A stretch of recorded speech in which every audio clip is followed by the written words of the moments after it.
Ladies and gentlemen, good day and welcome to the Q1 FY22 earnings conference call of Jubilant Ingrevia Limited. As a reminder, all participant lines will be in the listen-only mode, and there will be an opportunity for you to ask questions after the presentation concludes.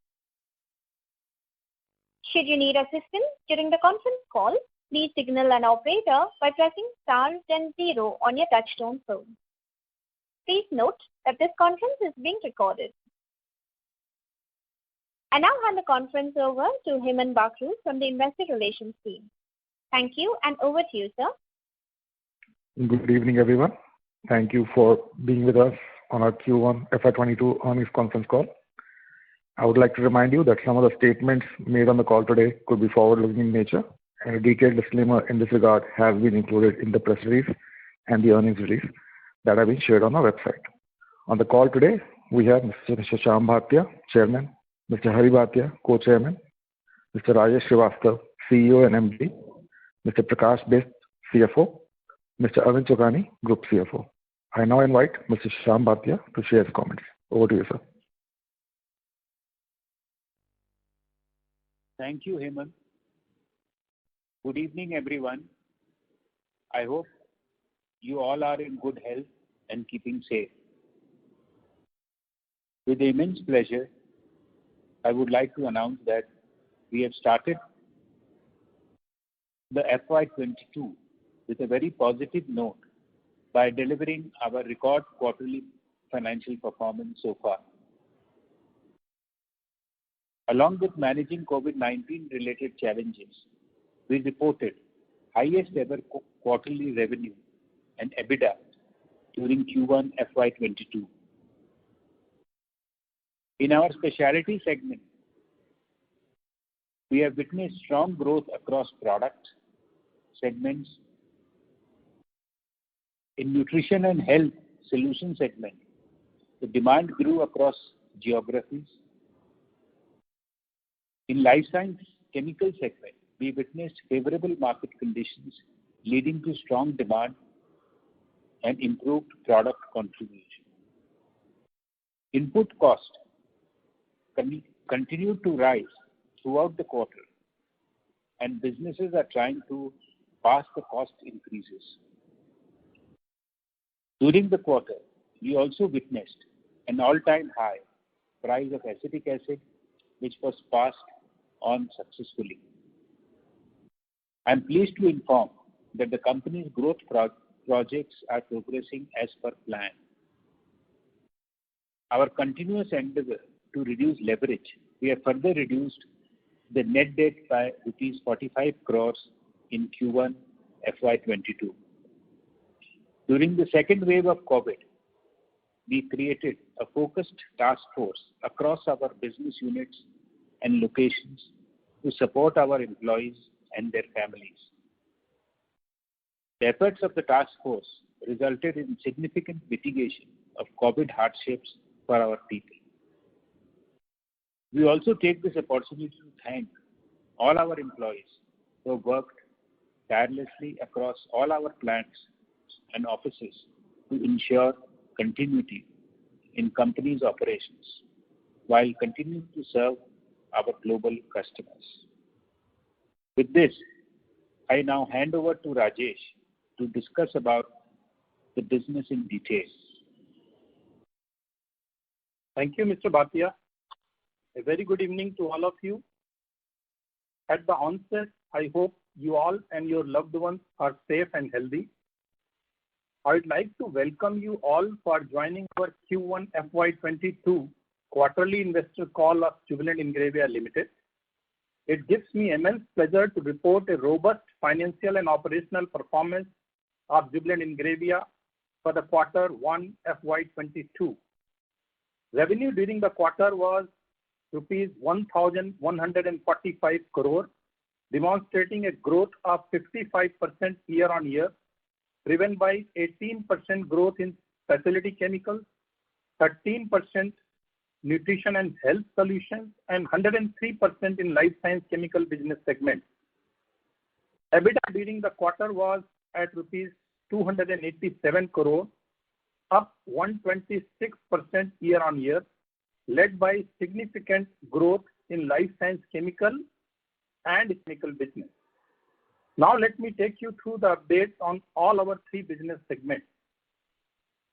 Specialty chemical revenue grew by 18% on year-on-year basis, driven by higher volume across product segments. EBITDA grew by 22% during the quarter, along with superior EBITDA margin of 27.7%, which is 88 basis points higher than Q1 FY21. Overall demand continues to be strong. Domestic demand continues to improve due to shift of some of the pharmaceutical and agrochemical end product customers from China to India.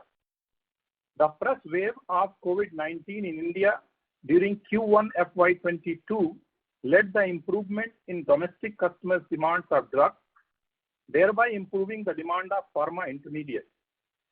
Input costs relating to raw material, utility, and logistics are increasing, and business is trying to pass on the incremental cost.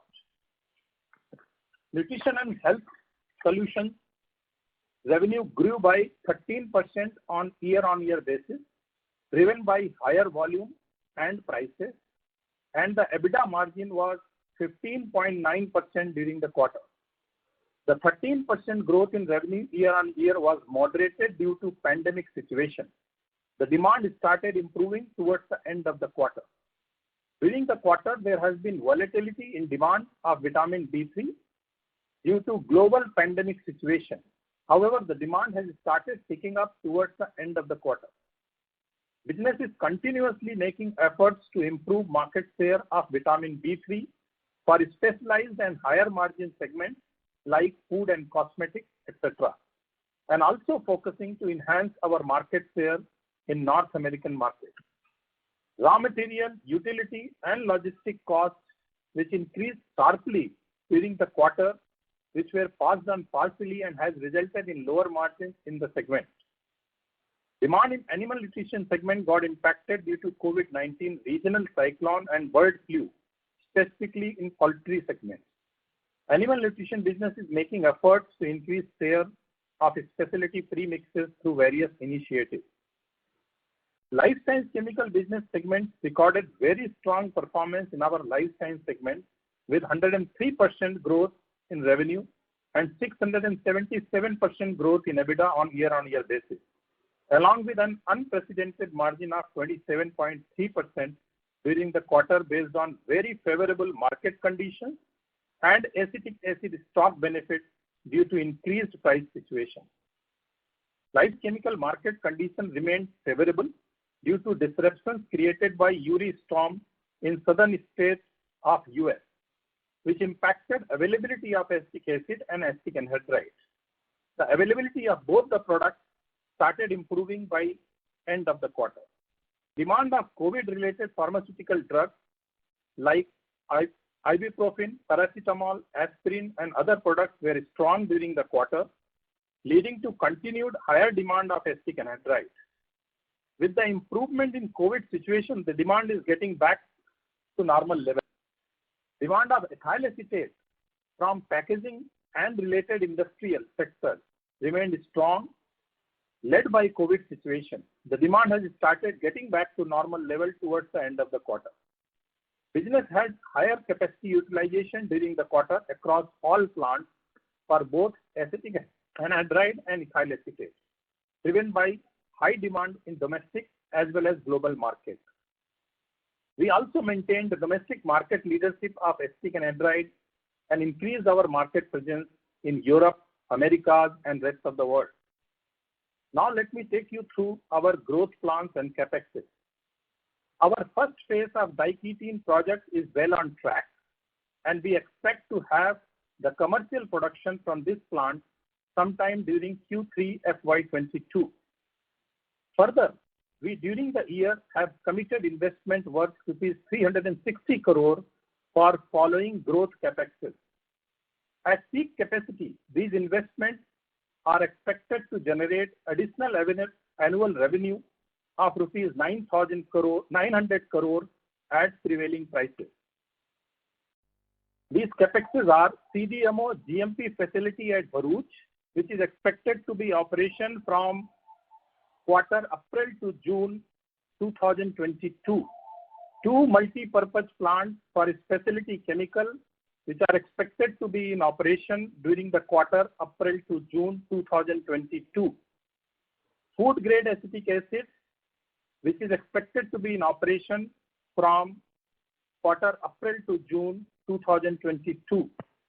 Acetic anhydride plant, which is expected to be in operation in the quarter January to March 2023. Agroactive phase 1 facility is expected to be in operation in the quarter January to March 2023. Our expected cash outflow, CapEx cash outflow for the year will be in the range of rupees 350 crore. With this, now I hand over to Prakash to discuss the financials. Thank you, Rajesh.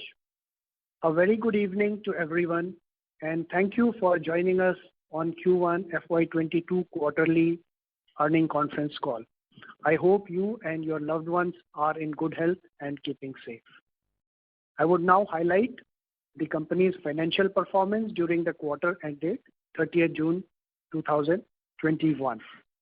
I would like you to recall that the life science ingredient business of Jubilant Pharmova Limited demerged into Jubilant Ingrevia Limited effective 1st February 2021, and our published consolidated results for Q4 and full year ended 31st March 21 comprised results only for 2 months of operation starting from 1st February 2021.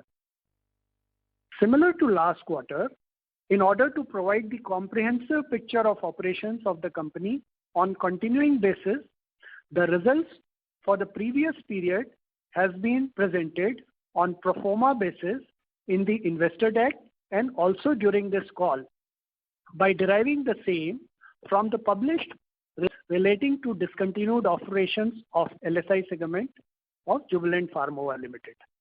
The detail in this regard are provided in the investor deck and also in the note 3 of our published results, and we request you to go through the same.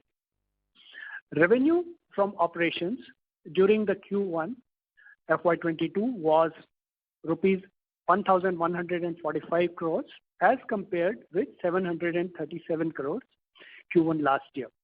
The EBITDA during the quarter was at rupees 287 crores as compared with 127 crores in QY FY21, with margins forming up further at 25.1% against 17.3% in QY FY21.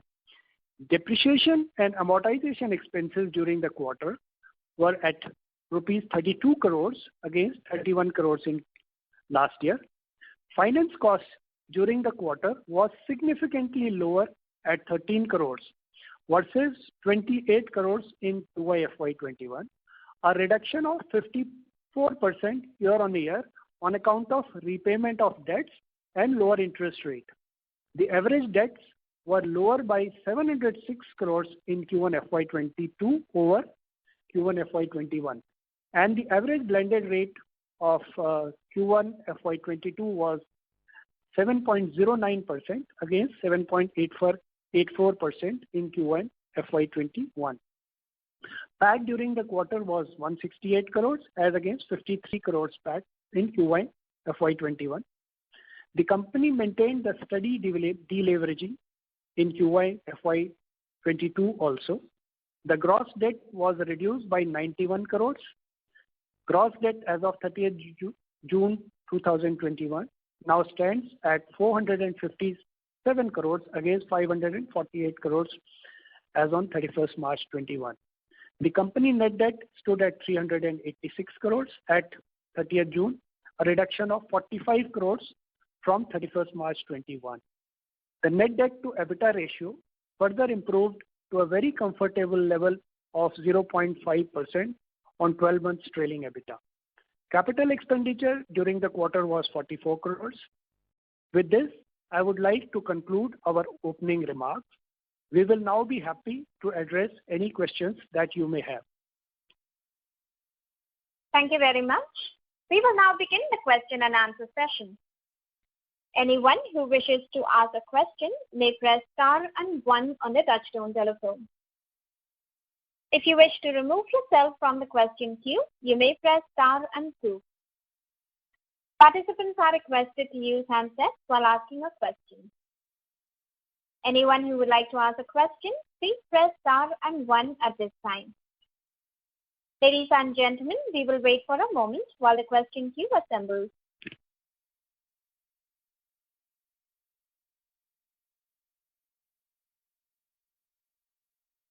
The first question is from the line of Rahul Veera from Abacus. Please go ahead. Hi, good evening, sir. Congratulations for the bumper result. So just wanted to understand in terms of our die-cutting capacity that's going to come online. Have we started test marketing via trading or marketing from any other players? Like, have we started feeding the market, sir? What kind of response are we getting for that?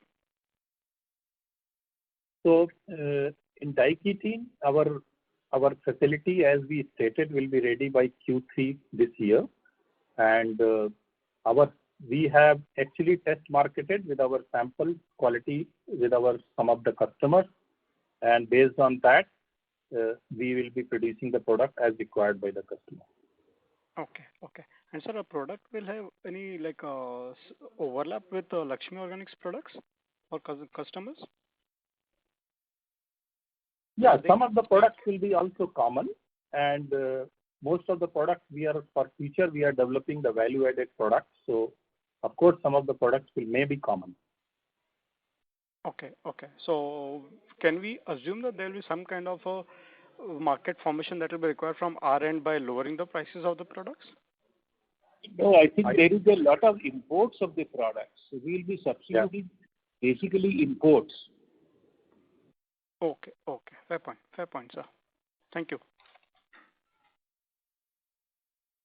Thank you. The next question is from the line of Rohit Nagraj from MK Global. Please go ahead. Thanks for the opportunity and congrats on a really good set of numbers. So the first question is in terms of the capacity utilization for the newer project. So the capex that we are doing and it will be coming into phases.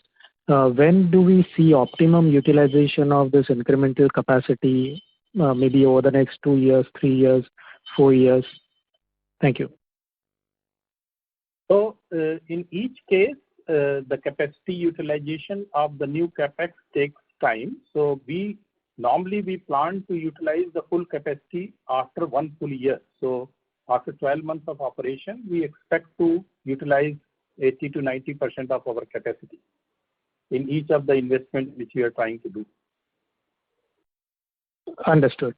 So the second question is in terms of the price transmission. So you indicated that in most of all of 3 segments and in terms of individual products across the segments, we have been able to pass on the price hikes at least partially or completely in some cases.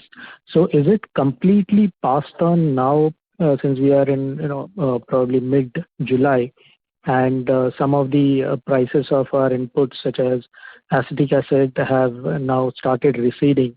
So the entire price increase from the input cost front, logistic as well as other inflation, is it completely passed on? Thank you. So as you must have seen that last quarter has been very, very volatile in terms of input pricing, and it has been continuously increasing. So we have been working to pass on the prices, and with a lag, I think we normally try to pass on in every product. So if you ask me today, I think depending on product to product, there is a situation of 100% passed on and partially passed on. But our endeavor is that after a lag, the input price increase is to be passed on. Right. And if I can just squeeze one more question. In terms of the life sciences segment, we have certainly benefited because of the acetic acid stock situation. Could you quantify what was the benefit due to the lower price stock? So it is very difficult to give you the exact number. But as you know that acetic acid price of the last quarter versus this quarter, last to last quarter, there has been a significant increase, which of course has come benefit on the stock price or stock valuation. Thank you so much for answering the questions, and best of luck, sir. Thank you. Thank you. The next question is from Amar Molia from Alpha Accurate Advisors. Please go ahead. Thank you for the opportunity. My question is on the specialty chemicals. How did this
nutrition segment, I think the volume scenario is looking very good, and in terms of raw material prices, if the raw material prices are going up, the cost also goes up for nutrition.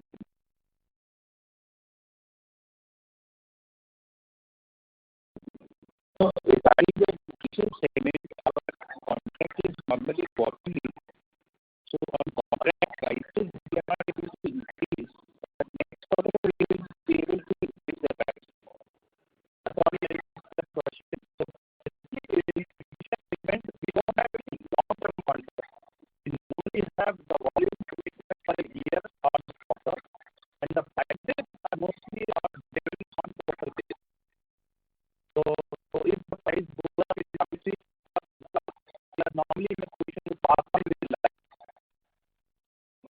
Okay. Do we consider it considering the procurement entirely in-house, do we accept it? No.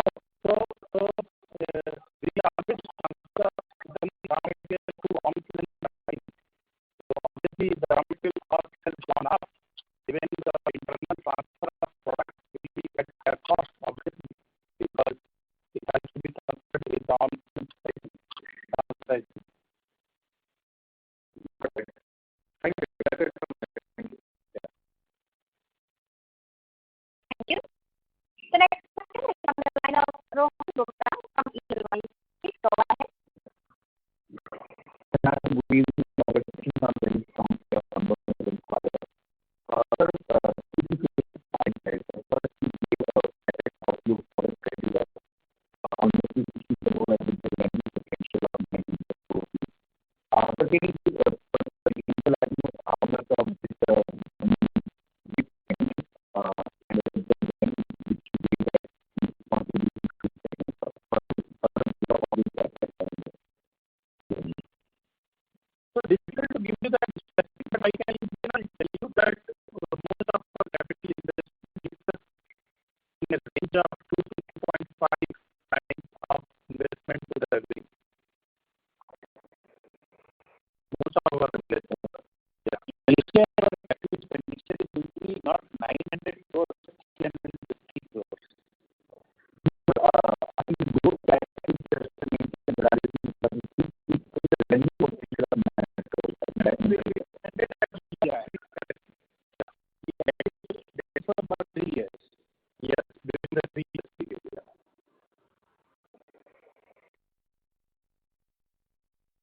I didn't know that. Right? No. So investment committed is 360 crores.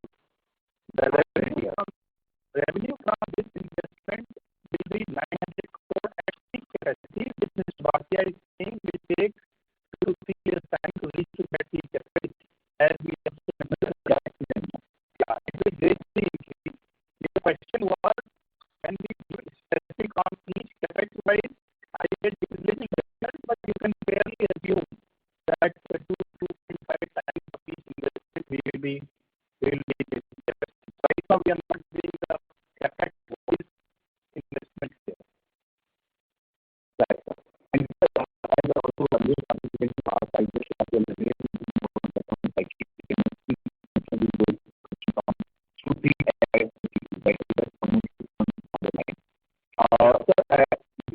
Gestation period, this is normal, very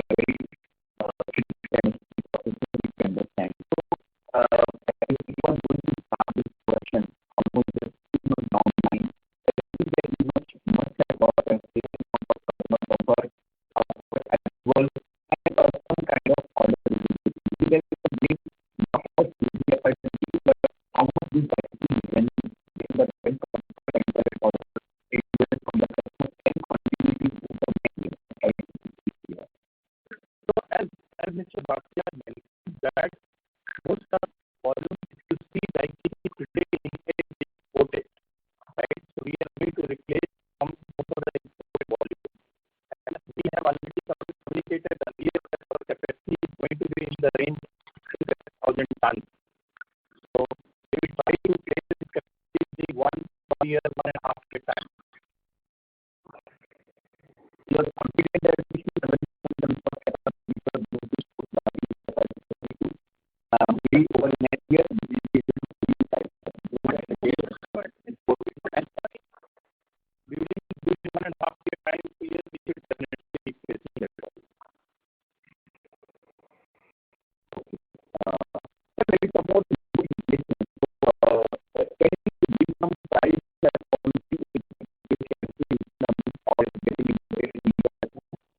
But today, the imports of diabetes in India is in the range of 4 to 5,000 tons.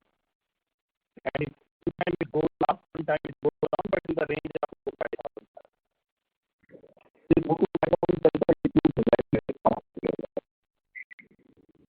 Mostly these are basic chemicals, not value-added products in India is not very much.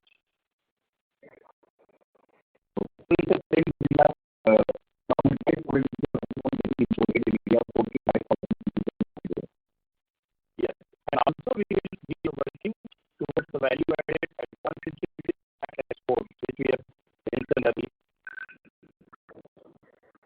Okay. So when we are talking about more on the export, right? We are directly looking at export opportunities of the options that are already being used right now, right? These are very specific questions. I think we will deal it when we reach the market. But partly we have explained our strategy in the ICT. For exports, we will be doing value-added intermediates out for ICT for exports. Right. After the market from my side, so we have generally made every quarter on our commodity prices 15 and we get the market. Now, the prices are the prices are stabilizing right now. Currently, we can see some outlook in terms of margin side of the life sciences business. And the current quarter has been increased of price.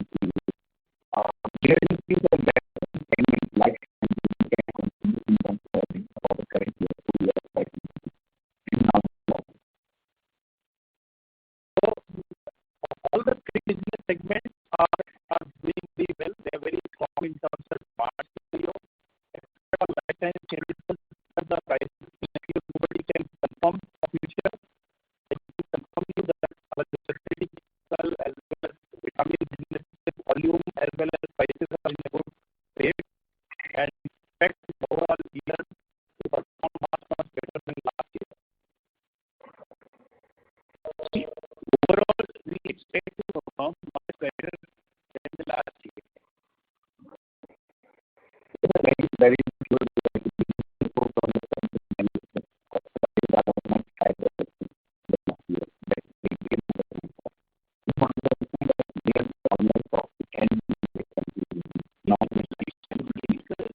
Our demand situation remains very strong.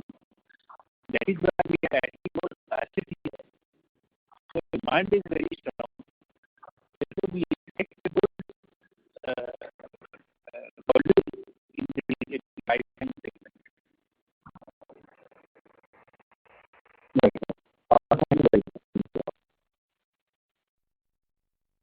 Thank you. The next question is from Deepa Poddar from Sapphire Capital. Please go ahead. Thank you very much for the opportunity. So I just wanted to understand, you did speak about the passing on the input prices and it comes with the lag. So currently it's kind of quite a decent EBITDA margin. So is there any scope for improvement that you're talking about when we're able to pass on the input prices? Overall, this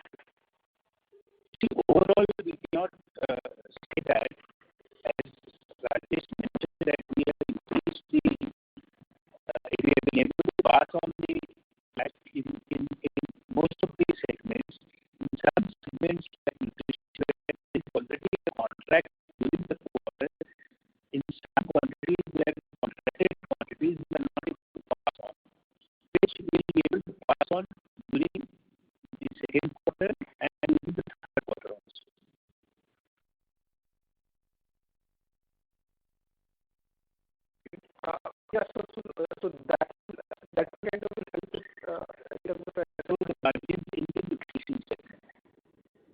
Okay. Fair enough. And then can you see with the capacity utilization of the individual segment, right? That is present. On our chemical business, we are at the level of 85 to 90%. In our nutrition segment, we are at around 35 to 80%. In this chemical business, we are close to around 90%.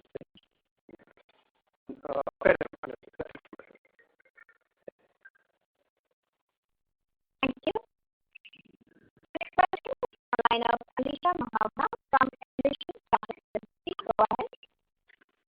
Hi, sir. Good evening, and thanks for taking my question. Just taking the previous question forward while you shared the capacity utilization. Most of the segments in nutrition, your capacity is completely utilized or supposed to be utilized. So is it fair to assume that incremental growth at least for 1.5 years will only be in the packaging business, and then the capex that will come next for capacity will be the next level of growth? Or is the plan to be protecting existing facilities also? Yeah. So, most of our products, we continue our business excellence approach of continuous improvement in capacity to debottlenecking to improvement in our processes. So, whenever the demand is increasing of product, we are in a position to augment the capacity very quickly. And this is a continuous process. So, whenever we talk capacity utilization, it is for today, but that doesn't mean that for next 1 year we will static. In some of the products, we are already working on bottlenecking the capacity. In some of the products, we are reducing the capacity. So, quarter-on-quarter, there is an improvement in capacity availability for different set of products. And therefore, there is an opportunity, and you can see that last 3-4 quarters, there has been opportunity for us to go take a growth of volume from augmenting the capacity. So if I may just ask for clarification, you are looking close to double-digit volume growth in most of your segments, and you're saying you can make this kind of volume growth through capacity augmentation, which can be done very, very quickly and very well cost. So product to product, we can say that the growth will be possible, and some products will not be double-digit growth, but wherever there is possibility of augmenting the capacity, we are definitely doing it. And so, can you also tell us what is the capex that you've done in the packaging business? The value of capital investment? Yes. So very difficult to say that number, because most of the time this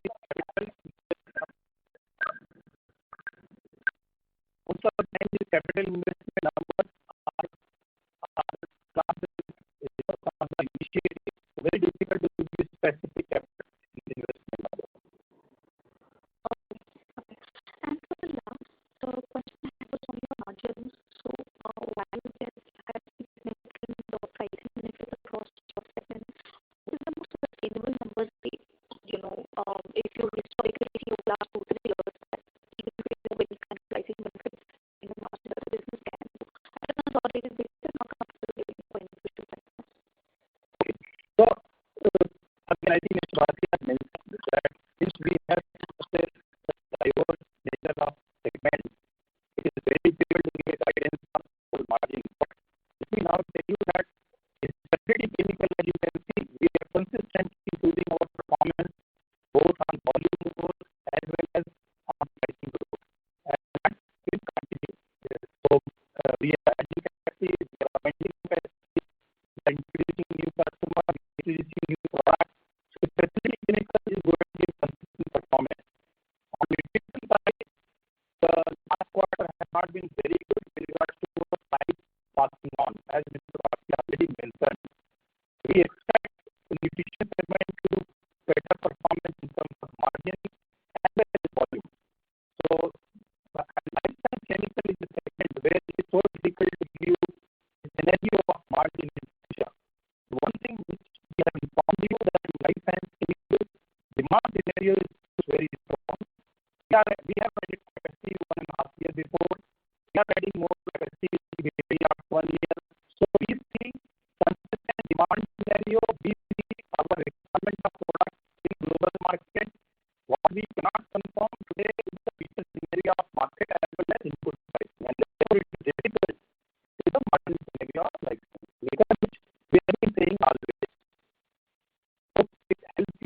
a little bit in your scenario building.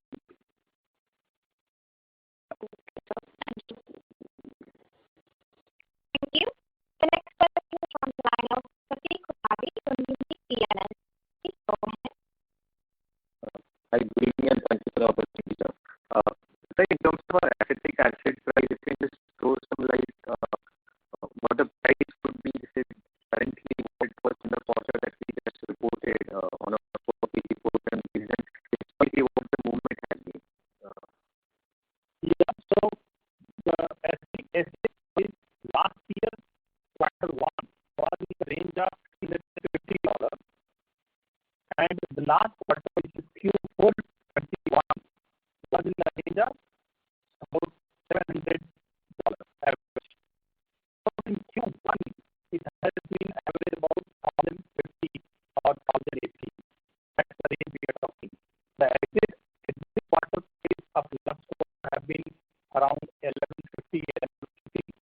So that's the acetic price range. Hope it helps you. Yes, absolutely, sir. And also, in the crores and we are guiding for 900 days potential when you're 2-3 years down the line. You also mentioned that it is premium prices. If this acetic price is to correct and come back to normal historical range, should this number be revised downwards accordingly?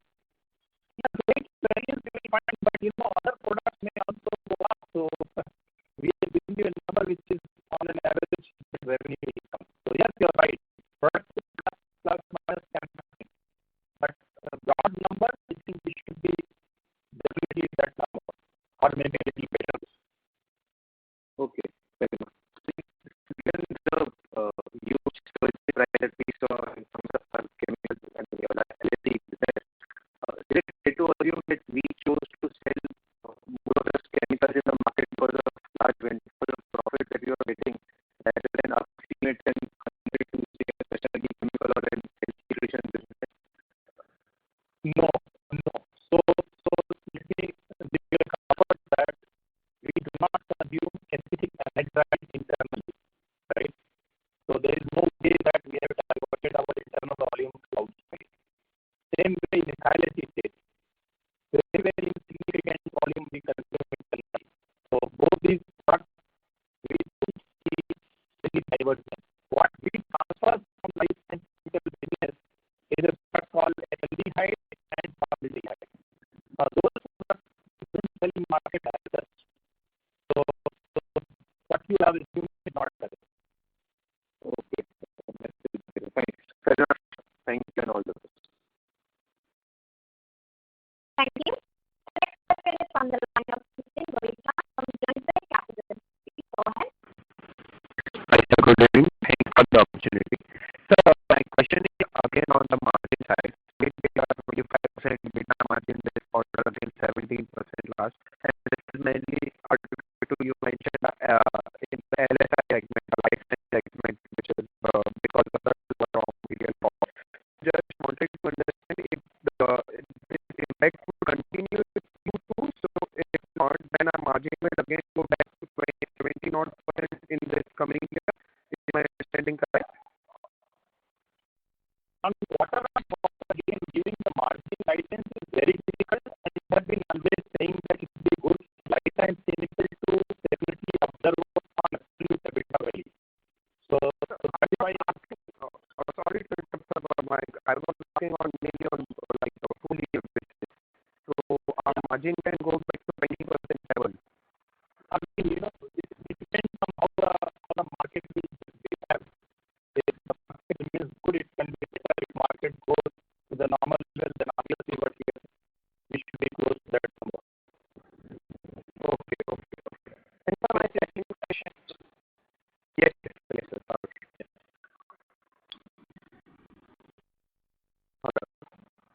You are saying something, sir? No, that's what I said. Specifically, chemical business, margin is difficult to say. So if market conditions are good, we can even do better. So we don't know. Can't comment.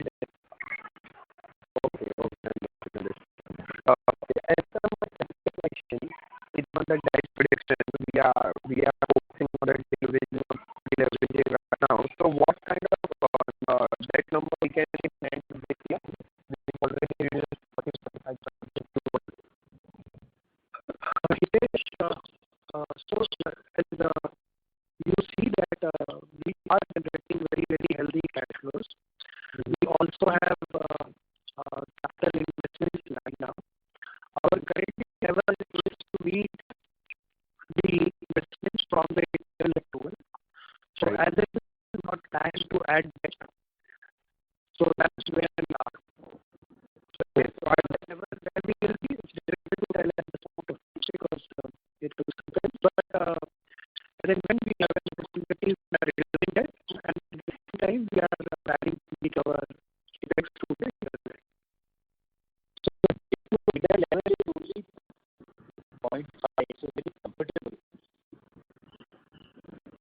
Okay. So it will level will remain at this level. So we won't see any debt for this CapEx. No, CapEx likely to be from internally as Okay, understood. Yes. Yeah, that's all from my side. Thank you. The next question is from the line of Usha Shedharan from Praveen Share and Stock Brokers Limited. Please go ahead. Yeah, I thank you for the opportunity and congratulations on a great set of numbers. Just a slightly long-term outlook question on the CDMO business. So, you mentioned it in your presentation that the CDMO GMP facility approach is expected to go into operation from April to June. So, is this the sort of business we will be, doing the contract research and CDMO activities for companies like Syngenta or DuPont? What sort of companies would be there in this kind of an arrangement and contribution to the revenue and EBITDA, years down the line? If you can give some picture to the investor. we cannot talk about companies who we are doing business with both pharmaceuticals and agrochemical companies. But our margin and the demand remains very strong, and when we are investing to increase capacity, apart from this, we are also increasing our capacity as mentioned by Rajesh in multi-purpose facility, which are non-CDMP intermediates. That also has a very good traction. So with non-CDMP and CGMP, both we do for both pharmaceuticals and agrochemical companies. And there are also large pharmaceutical and agrochemical companies. The margin is very strong and growing. Okay. But some sort of ballpark number that you can give in terms of revenue and in terms of margin, 2 years down the line, because this business seems promising. This business is very promising, as you actually said. That is why we are investing to both CGMP and non-CGMP facility. So there is a demand for both non-CGMP products, mainly in agrochemicals and pharmaceuticals, and also in CGMP, mainly in pharma products. Okay, but any ballpark number if you can share with us? So overall, we have said that it will add to about 900 crores sales, which also includes CDMO. But we have not separately called out on how much will be the CDMO and how much will be the other products. Okay. Thanks. This year we are adding these plants because our future demand for the existing customers and new customers are also good. Okay. Thanks a lot. All the best. Thank you. The next question is from the line of Shah from Jubilant Ingrevia. Please go ahead. Yeah, congratulations on good set numbers. My question was on, life science sustainability of the life science EBITDA margin. But I guess your answer is very clear that the margin which we recorded this quarter cannot, be taken as a proxy. So we probably will have to moderate it a bit. Is that understanding correct? No, you see, as Rajesh said very clearly, focus on the margin, you should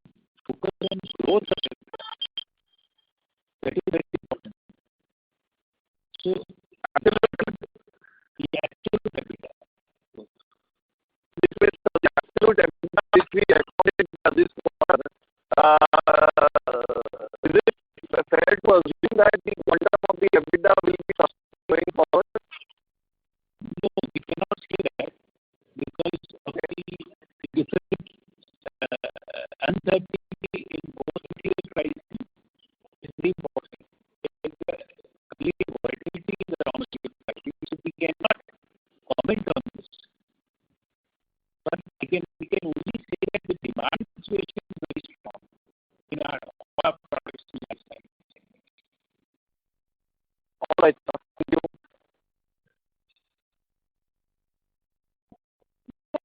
Is from the line of the next question is from the line of Ajit Jain from Jito Advisors LLC. Go ahead. Congrats for the and fabulous result. And actually, I need to ask you about I believe I need to ask you about the future expansion, and I believe your business and the quarterly results and getting growth also. Just I have to understand the future expansion plan, what you are going to do for having a good result on. Some of the expansion plan you have seen our capacity already committed. And further, I just want to inform you, we are working on the specialty chemical side to grow our business both in CDMO as well as our specialty chemicals and also nutrition side. We are planning to grow in and other products. So these are our growth plans along with the right which we have just informed we are adding one more capacity. So all of these segments we have a clear growth plan and we are moving towards that state as we have communicated in the past as well. So you are going to acquire any acquisition for the future, like as of any plan of like that? As now we are not working on any acquisition. Okay. Thank you.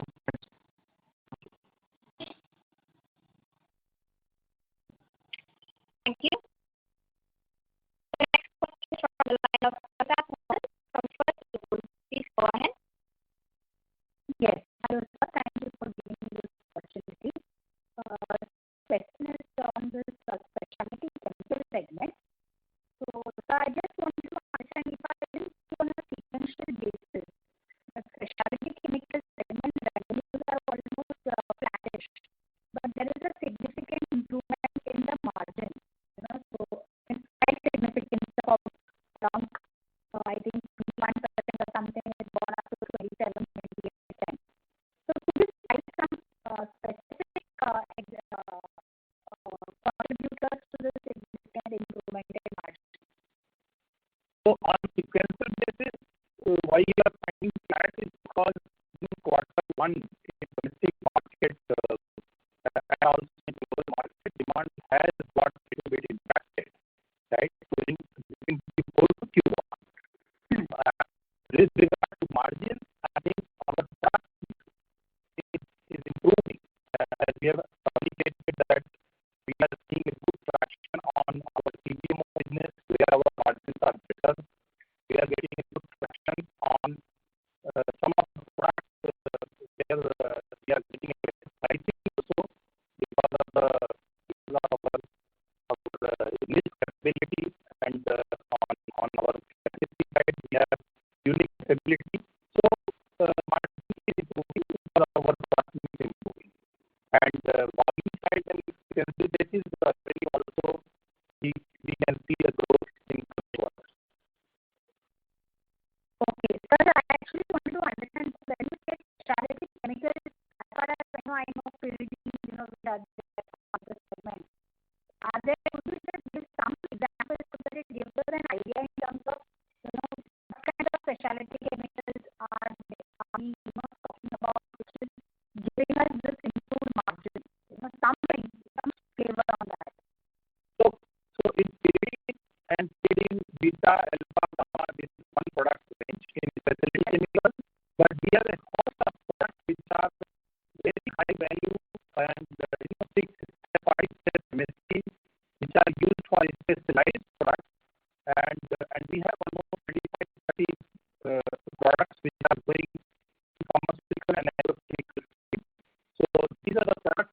and also some products are 6, 7, 8 MSCs.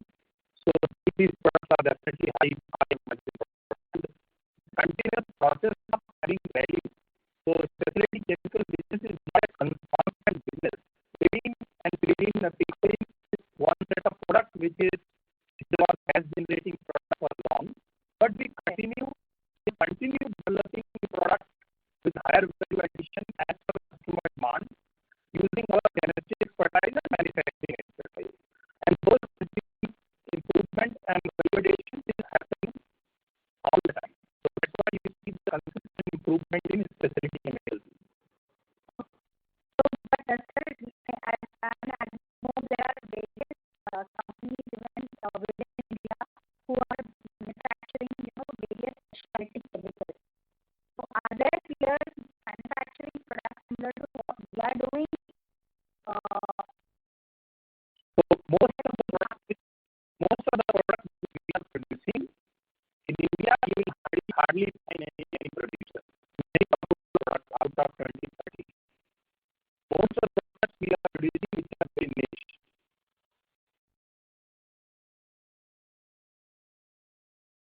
Thank you. Ladies and gentlemen, that was the last question for today. I now have the conference over to the management for the comments. Thank you, everyone. We appreciate the time you spent interacting with us today. I hope that we have addressed all your questions and queries comprehensively. If you have any unanswered questions or any area where you have a clarification that we need to provide, please get in touch with the IR team and we will be happy to engage and clear the doubts. Thank you so much. Stay safe and good night. Thank you. Thank you. On behalf of Jubilant Ingrevia Limited, that concludes this conference. Thank you for joining us, and you may now disconnect your line.